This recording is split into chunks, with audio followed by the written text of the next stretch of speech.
Assalamualaikum warahmatullahi wabarakatuh. Jumpa lagi dengan saya Ibu Dian Nur Ana. Pertemuan kali ini kita akan membahas tentang teori wacana.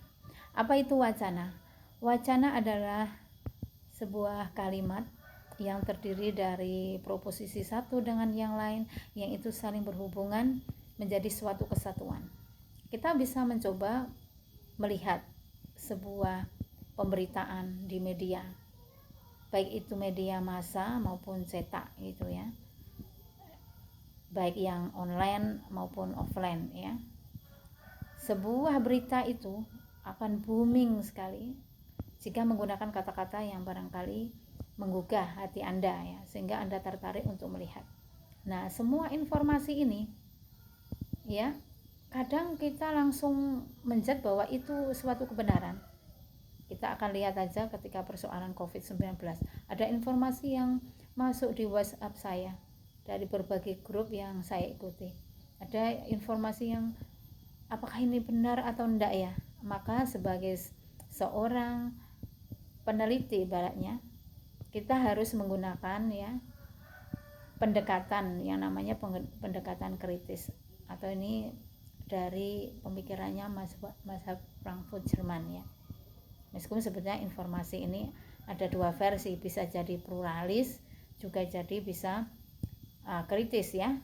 Kalau pluralis itu semua informasi, mungkin dari fakta, media, atau wartawan, hasil peliputan, itu ada sesuatu yang real gitu kan. Meskipun dalam kenyataan memang dalam media itu tidak semua itu hoax ya.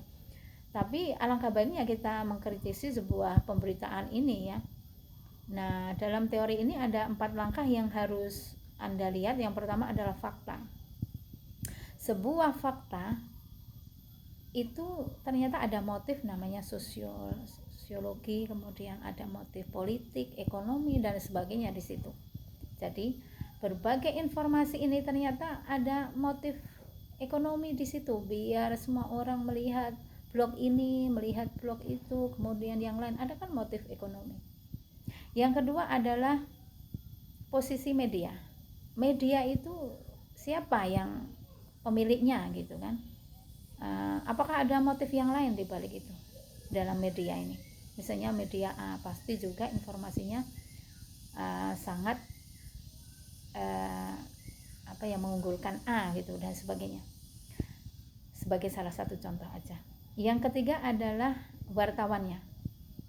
Wartawan juga akan terpengaruh oleh ideologi yang dia pegang, pasti itu. Ketika dia menulis ya otomatis apa yang ada di otak di mereka, apa yang mereka pahami dan sebagainya, kata-kata yang dia pilih juga akan terpengaruh oleh ideologi mereka, atau terpengaruh oleh politik, ekonomi dan sebagainya lah ya.